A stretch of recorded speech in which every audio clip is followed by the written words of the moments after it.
We're going to take a quick voyage over the cognitive history of the 20th century, because during that century our minds have altered dramatically.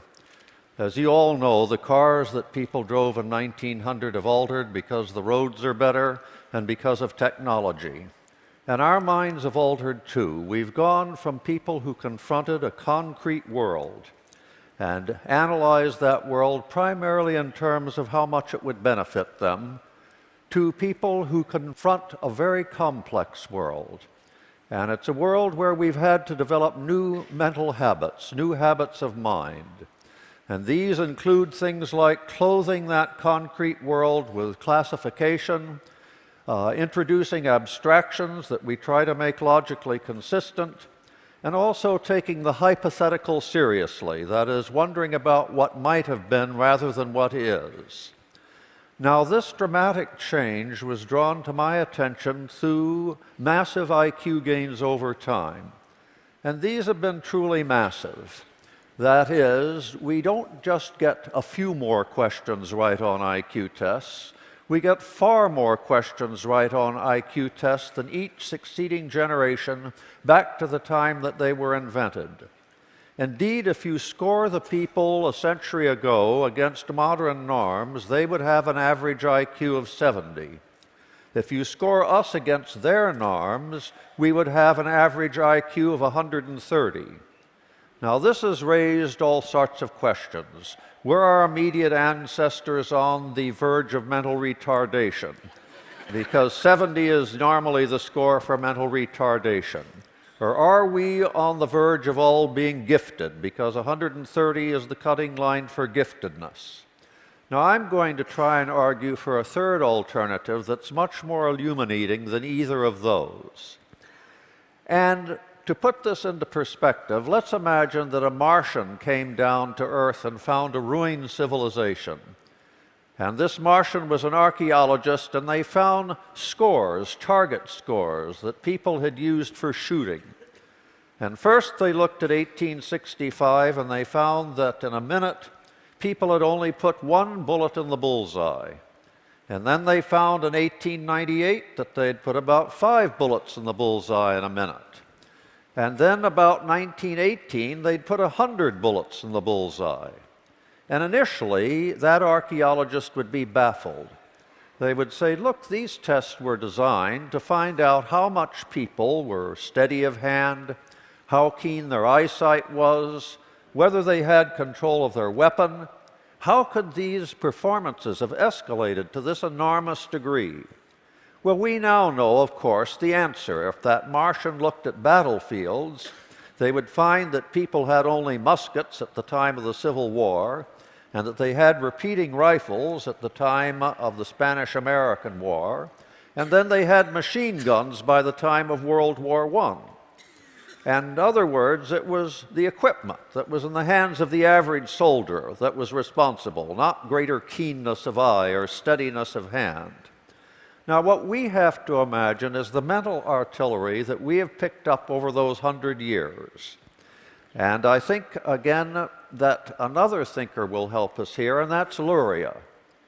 Luria looked at people just before they entered the scientific age, and he found that these people were resistant to classifying the concrete world. They wanted to break it up into little bits that they could use. He found that they were resistant to deducing the hypothetical, to speculating about what might be. And he found finally that they didn't deal well with abstractions or using logic on those abstractions. Now, let me give you a sample of some of his interviews. He talked to the head man of a person in rural Russia. They'd only had, as people had in 1900, about 4 years of schooling. And he asked that particular person, what do crows and fish have in common? And the fellow said, absolutely nothing. You know, I can eat a fish, I can't eat a crow. A crow can peck at a fish can't do anything to a crow. And the Luria said, but aren't they both animals? And he said, of course not. One's a fish, you know, the other is a bird. And he was interested effectively in what he could do with those concrete objects. And then Luria went to another person, And he said to them, "There are no camels in Germany. Hamburg is a city in Germany. Are there camels in Hamburg?" And the fellow said, "Well, if it's large enough, there ought to be camels there." And Luria said, "But what do my words imply?" And he said, "Well, maybe it's a small village and there's no room for camels."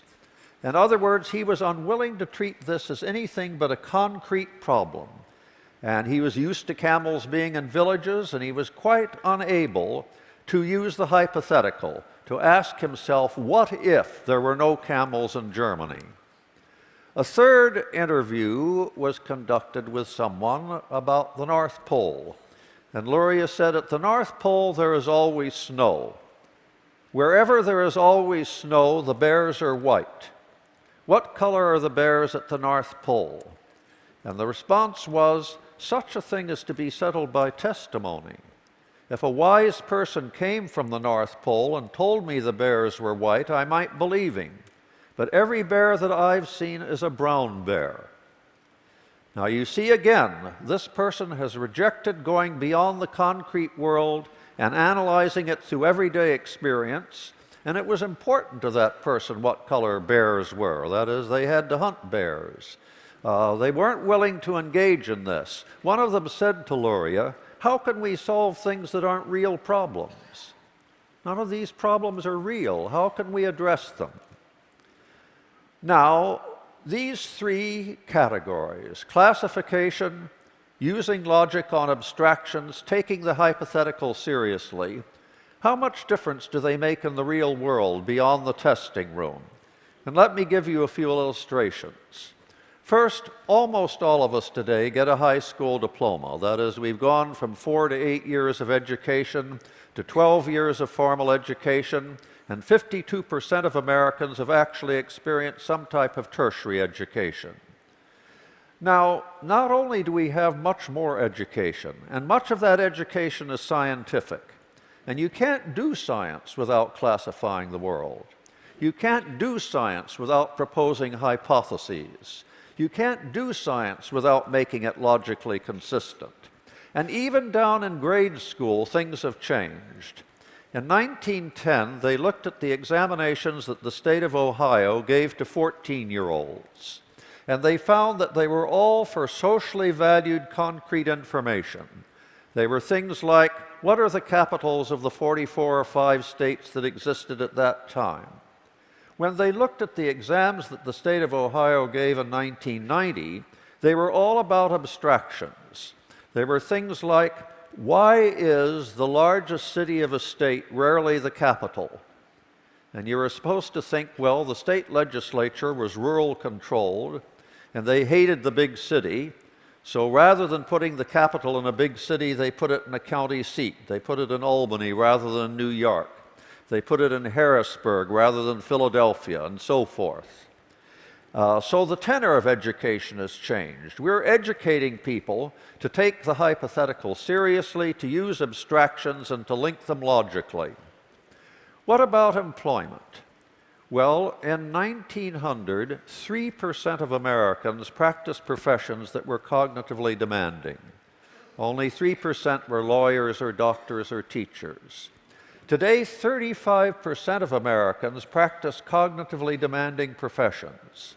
Not only the professions proper, like lawyer or doctor or scientist or lecturer, but many, many sub-professions having to do with being a technician, a computer programmer, a whole range of professions now make cognitive demands. And we can only meet the terms of employment in the modern world by being cognitively far more flexible. And it's not just that we have many more people in cognitively demanding professions. The professions have been upgraded. Compare the doctor in 1900, who really had only a few tricks up his sleeve, with a modern general practitioner or specialist with years of scientific training. Compare the banker in 1900, who really just needed a good accountant and to know who was trustworthy in the local community for paying back their mortgage. Well, the merchant bankers who brought the world to their knees may have been morally remiss, but they were cognitively very agile. They went far beyond that 1900 banker. They had to look at computer projections for the housing market. They had to get complicated CO squared in order to bundle debt together and make debt look as if it were actually a profitable asset.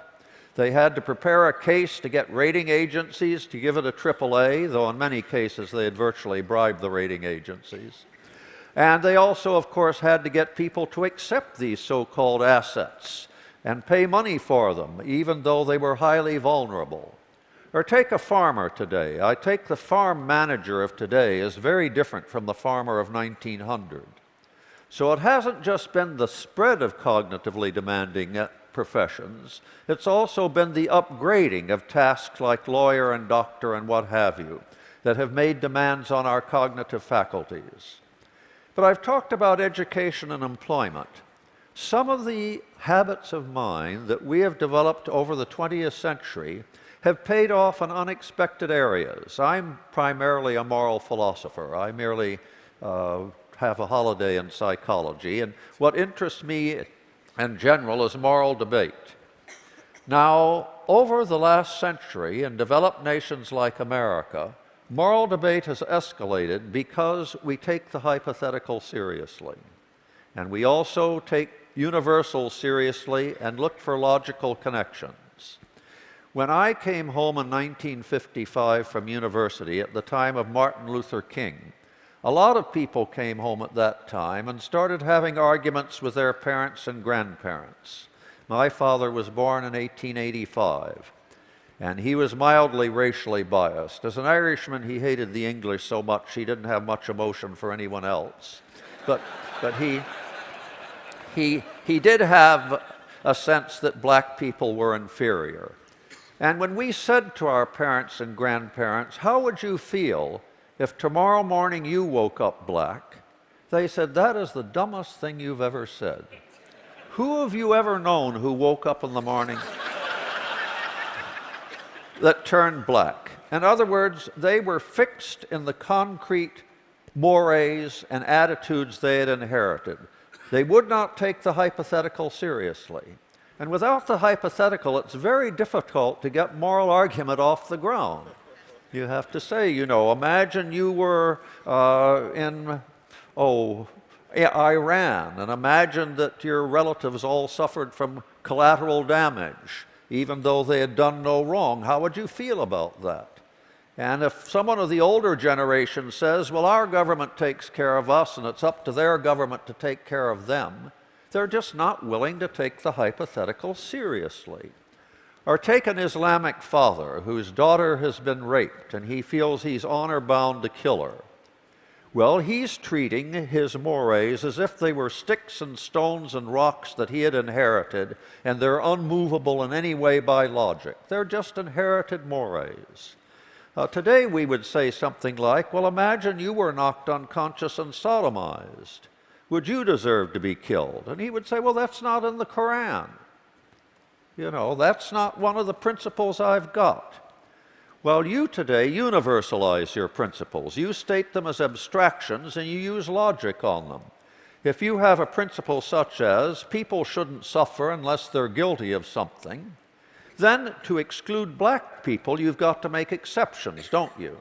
You have to say, well, blackness of skin, you couldn't suffer just for that. It must be that blacks are somehow tainted. And then we can bring empirical evidence to bear, can't we? And say, well, how can you consider all blacks tainted when St. Augustine was black and Thomas Sowell is black? And you can get moral argument off the ground then, because you're not treating moral principles as concrete entities. You're treating them as universals to be rendered consistent by logic. Now, how did all of this arise out of IQ tests? That's what initially got me going on cognitive history. If you look at the IQ test, you find the gains have been greatest in certain areas. The similarities subtest of the Wechsler is about classification, and we have made enormous gains on that classification subtest. There are other parts of the IQ test battery that are about using logic on abstractions. Some of you may have taken Raven's progressive matrices, and it's all about analogies. And in 1900, people could do simple analogies. That is, if you said to them, cats are like wild cats, what are dogs like? They would say wolves. But by 1960, people could attack ravens on a much more sophisticated level. If you said, we've got two squares followed by a triangle, what follows two circles? They could say a semicircle. Just as a triangle is half of a square, a semicircle is half of a circle. By 2010, college graduates, if you said, two circles followed by a semicircle, two 16s followed by what? They would say 8, because 8 is half of 16. That is, they had moved so far from the concrete world that they could even ignore the appearance of the symbols that were involved in the question. Now, I should say one thing that's very disheartening. We haven't made progress on all fronts. One of the ways in which we would like to deal with the sophistication of the modern world is through politics. And sadly, you can have humane moral principles, you can classify, you can use logic on abstractions.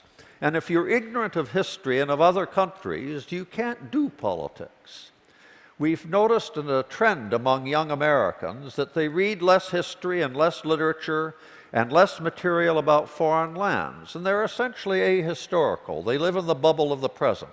They don't know the Korean War from the war in Vietnam. They don't know who was an ally of America in World War II. Think how different America would be if every American knew that this is the 5th time Western armies have gone to Afghanistan to put its house in order. And if they had some idea of exactly what had happened on those 4 previous occasions. And that is, they had barely left and there wasn't a trace in the sand. Or imagine how different things would be if most Americans knew that we had been lied into 4 of our last 6 wars. You know, the Spanish didn't sink the battleship Maine. The Lusitania was not an innocent vessel but was loaded with munitions. The North Vietnamese did not attack the 7th Fleet. And of course, Saddam Hussein hated Al-Qaeda and yet had nothing to do with it. And yet the administration convinced 45% of the people that they were brothers in arms when he would hang one from the nearest lamppost. But I don't want to end on a pessimistic note.